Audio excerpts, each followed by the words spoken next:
తాయారు హోమ్ మినిస్టర్గా ఎంపికైనందుకు అందరూ అభినందనలు చెప్తూ ఉండగా తాయారు మాత్రం జేడీ కేడీ సాధువుల కోసం వెయిట్ చేస్తూ ఉంటుంది. లోపటి నుండి విక్కీ తాయారు కొడుకు మందు తాగుతూ అమ్మా ఇంకా జేడీ రాలేదా అని అంటూ ఉంటాడు. ఇక ఆ వస్తున్నాన్రా అని అంటూ అభిని తీసుకొని లోపలికి వెళ్తుంది తాయారు. ఇంకా జేడీ రాలేదా? మా నాన్నని చంపిన జేడీని అవమానించి చంపేస్తానని చెప్పాను కదా అని అంటూ ఉండగా ఇంకా రాలేదురా, వస్తుంది, నీ చేతుల్లోనే అది చస్తుంది అని తాయారు అంటూ ఉంటుంది. అప్పుడు అభి జేడీ ఏం నార్మల్ పర్సన్ కాదు, మీరు అలా మాట్లాడడానికి, మీరు ఈ ఆలోచన చేస్తున్నారని తెలిసినా కూడా మిమ్మల్ని చంపేస్తుంది అని అభి బెదిరిస్తూ ఉండగా నార్మల్ వాళ్ళు చంపితే ప్రాబ్లం, కానీ నా కొడుకు పిచ్చివాడు కదా, అందుకే పిచ్చివాడు ఏదైనా చెయ్యొచ్చు అని అంటూ ఉంటుంది తాయారు. అభి కూడా నోరెళ్ళబెట్టగా విక్కీ ఇలా అంటూ ఉంటాడు, అవును నేను పిచ్చివాణ్ణి, ఫస్ట్ జేడీ కేడీలని అవమానించి ఆ తర్వాత వాళ్ళని చంపి అటు నుండి జైలుకి వెళ్ళి హాస్పిటల్కి వెళ్ళి ఇంటికి వచ్చేస్తా అని అనగానే సూపర్ ప్లాన్ నానా అని తాయారు మెచ్చుకుంటుంది. జేడీ కేడీ సాధు వస్తారు. ఇక తాయారు పొగ్గరుగా నన్ను ఇలా చూస్తావని నువ్వు అనుకోలేదు కదా అంటుండగా, అవును మేడం, నేను నెక్స్ట్ మీటింగ్ జైల్లో ఉంటుంది అనుకున్నాను, కానీ ఎక్స్పెక్ట్ చెయ్యకుండా ఇలా కలిసాం అని ఎగతాళిగా అంటూ ఉంటుంది. ఇక సాధు బొకే అందించగా ఆ తర్వాత జేడీ బొకే అందిస్తూ ఉండగా అప్పుడే విక్కీ అక్కడికి వచ్చి ఆ బొకేని నెట్టేసి కింద పడేసి కాలుతో తొక్కుతూ అవమానిస్తూ ఉంటాడు. విక్కీని చూసి జేడీ షాక్ అవుతుంది. ఒక్క నిమిషం.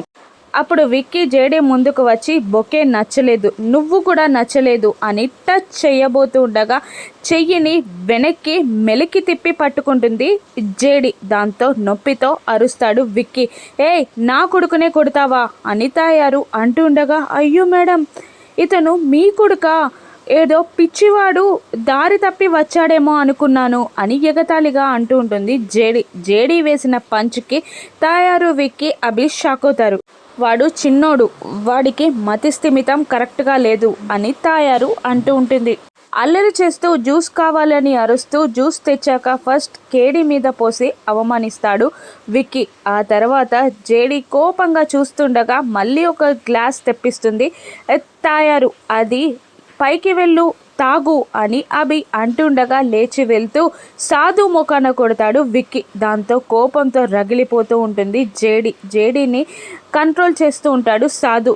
షర్ట్ ఉంది లోపల తీసుకురా అని రమ్యకి చెప్పి వాష్రూమ్కి వెళ్ళిపోతారు కేదార్. సాధు కోపంగా బయటికి వచ్చేస్తుంది జేడీ. మేడం మనల్ని అవమానించడానికే పిలిచినట్టున్నారు అని రమ్య అంటుండగా, అది తెలుసు, వాళ్ళకి ఎలా బుద్ధి చెప్పాలా ఆలోచిస్తున్నా అని జేడీ అంటుండగా, మేడం మిమ్మల్ని రెచ్చగొట్టి మీరు తప్పు చేయాలనే ఆ తాయారు చూస్తుంది, మీరు కంట్రోల్గా ఉండండి మేడం అని రమ్య అంటూ ఉండగా వాష్రూమ్ నుండి బయటికి వస్తున్న కేడీ కూడా సాధుతో మేము వెళ్ళిపోతాం సార్, ఇంకా జేడీని ఎంతసేపు కంట్రోల్ చేయగలమో నాకు తెలీదు అని అంటుండగా నేను అదే ఆలోచిస్తున్నా అని అంటూ ఉంటాడు సాధు. ఇక జేడీ జోలికి వెళ్ళొద్దు అన్న అభి మాటలు లెక్క చేయకుండా ఇప్పుడు జ్యూస్ పోసి పైకి వెళ్ళిపోతా అని అంటూ జ్యూస్ గ్లాస్ పట్టుకొని వెనకాలే వస్తుంటాడు. వెనకాల నుండి వస్తున్న విక్కీని జేడీ గమనిస్తుంది. జేడీ గేట్ దగ్గర నిలబడి ఉంటుంది. దగ్గరికి విక్కీ వస్తుండగా జ్యూస్ తన మీద పడుతుందన్న నెక్స్ట్ సెకండ్లో పక్కకి తప్పుకుంటుంది జేడీ. దాంతో విక్కీ వెళ్ళి గేట్ పైన పడి తల పగలు కొట్టుకుంటాడు. అది చూసి అందరూ కంగారుగా విక్కీ చుట్టూ చేరగా తాయారు జేడీని తిడుతూ ఉంటుంది. నా కొడుకుని కొడతావా అని అంటూ ఉండగా, లేదు మేడం నేను కొట్టలేదు, నా మీద జ్యూస్ పోయాలని చూసి అతనే గేట్కి గుద్దుకున్నాడు అని చెప్తూ ఉంటుంది జేడీ. ఏంటి సాధు ఇలా మాట్లాడుతుంది అని అంటూ ఉంటుంది తాయారు. ఇక అందరూ కలిసి తల పగిలి రక్తం కారుతున్న విక్కీని లోపలికి తీసుకెళ్తారు. ఇక జేడీతో నువ్వు తప్పు చేయాలనే వాళ్ళు రెచ్చగొడుతున్నారు అంటుండగా, బుద్ధి చెప్పాలి కదా సార్ అని జేడీ అంటూ మీపైన జ్యూస్ పోస్తే ఊరుకుంటానా అని అంటూ ఉంటుంది జేడీ. లోపలి వెళ్ళాక విక్కీ తలకి కట్టు కడుతూ ఉండగా, నేను చంపేస్తానమ్మా దాన్ని, నాకు రివాల్వర్ ఇవ్వండి అని అంటూ ఉండగా, నువ్వు కాదురా చంపేది, ఎప్పటి నుండో దాన్ని చంపాలని చూస్తున్న వాణ్ణి పిలుస్తా అంటూ మీనన్కి కాల్ చేస్తుంది తాయారు. నేను ముంబైలో ఉన్నాను, రేపు వస్తాను అని అంటుండగా బయట అరుపులు వినబడుతూ ఉంటాయి. ఏంటా అరుపులు అని మీనన్ అడుగుతుండగా, బసిరెడ్డి వస్తున్నాడు అని తాయారు చెప్తుంది. ఎలాగైనా బసిరెడ్డిని అరెస్ట్ చేపించు, రేపు బసిరెడ్డి అనుచరుల్లాగా నేను అక్కడికి వచ్చి జేడీకేడీలని చంపేస్తా అని మీనన్ చెప్పగానే, మంచి ఐడియా, అందుకే నువ్వు అండర్ వరల్డ్ డాన్ లీడర్గా ఉన్నావు అని అంటూ తాయారు పొగిడేస్తుంది. మరోవైపు ఇంటర్వ్యూ లెటర్ రాలేదని బూచి భయపడుతూ ఉండగా కాచి ఫోన్ చేయమని చెప్తుంది. ఇక పవన్కి కాల్ చేస్తాడు బూచి. నేను నా టీంకి కాల్ చేస్తాను అని చెప్పి ఒక ఫేక్ కాల్ని చేపిస్తుండు పవన్. అప్పుడు వీడియో కాన్ఫరెన్స్ అటెండ్ అయి వాళ్ళు అడిగిన క్వశ్చన్స్కి చక్కగా ఆన్సర్స్ చెప్తూ, శాలరీ ఎంత ఎక్స్పెక్ట్ చేస్తున్నారు అని అడగగా 5 lakhs అని చెప్పారు పవన్. అని అనగానే, అది హైక్, ఓన్లీ 2 lakhs అని అనగానే, ఓకే అని అంటూ బూచి చెప్తూ ఉండగా, మీకు మెయిల్కి జాయినింగ్ లెటర్ వస్తుంది అని అంటూ కాల్ కట్ చేస్తుంది ఆ అమ్మాయి. ఆ తర్వాత పవన్ కాల్ చేసి, ఏంటి లక్షాధికారి, నాకు పార్టీ లేదా, ఈసారి 10 lakhs పంపించు, ఇది డైరెక్ట్ సీఈఓకి వెళ్తుంది అని పవన్ అంటూ ఉంటాడు. ఇక అలాగే అని బూచి కంగారుగా కాల్ కట్ చేసి కాచికి విషయం చెప్పగా, ఎలాగో సర్ది పెడదాంలే, ఆ తర్వాత ఒక 2 సంవత్సరాల్లో అన్ని అప్పులు తీరిపోతాయి అని అంటూ ఉంటుంది కాచి. మరోవైపు సాధు వెళ్ళిపోమ్మని చెప్తూ ఉంటాడు జేడీకేడీలకి. అలాగే అని అంటూ ఉంటారు వాళ్ళు. ఇంతలో ఇంటి ముందు ధర్నా స్టార్ట్ అవుతుంది. బసిరెడ్డి ధర్నా చేస్తూ ఉండగా జేడీకేడీ ఆపాలని ట్రై చేస్తూ ఉంటారు. క్రిమినల్కి హోమ్ మినిస్టర్ ఇవ్వడం కరెక్టేనా అని బసిరెడ్డి అంటూ ఉండగా, ఏంటి సాక్ష్యాధారాలు అని తాయారు అడుగుతూ ఉంటుంది. ఇప్పుడు నువ్వు చేసిన వాటికి సాక్ష్యాధారాలు లేవేమో, కానీ నువ్వు నీ నేరాలు మొదలుపెట్టినప్పుడు జరిగిన ఒక సంఘటనకి సాక్ష్యాధారాలు ఎలాగూ ఉండే తీరుతాయి, అవి ఎక్కడో బ్రతికే ఉంటాయి.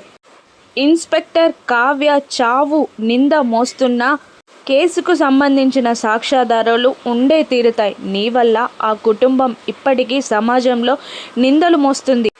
మనం చేసిన పాపాలు మనల్ని ఎక్కడ వదిలిపెట్టి వెళ్ళిపోవు. నీ పాపం నీకు ఖచ్చితంగా తగులుతుంది అని బసిరెడ్డి అంటూ ఉంటాడు. అప్పుడు ఇన్స్పెక్టర్ కావ్య కేస్ అనగానే జేడీ ఎమోషనల్ అవుతుంది.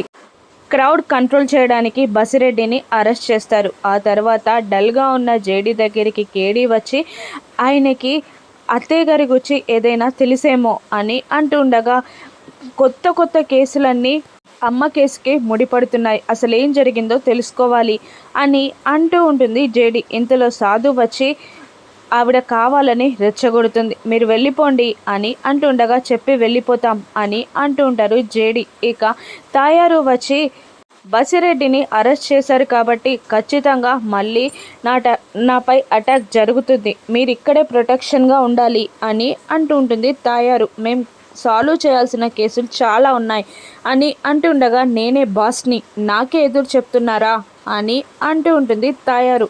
అలా కాదు, మర్యాద అనేది ప్రవర్తన పట్టి ఉంటుంది, వేరే కేసులు సాల్వ్ చేయాలి అని జేడీ అంటూ ఉండగా, మీరు వేరే కేసులు ఎవరికైనా ఇస్తారో ఏమైనా చేసుకుంటారో నాకు తెలియదు, కానీ మీరు ప్రొటెక్షన్గా ఇక్కడే ఉండాలి అని తాయారు ఆర్డర్ వేస్తుంది. ఇక ప్లాన్ ప్రకారం మీనన్ జేడీపై అటాక్ చేస్తాడా, లేదంటే జేడీయే ప్లాన్ని తిప్పికొడుతుందా? రాను ఎపిసోడ్స్లో చూద్దాం. Thank you for watching.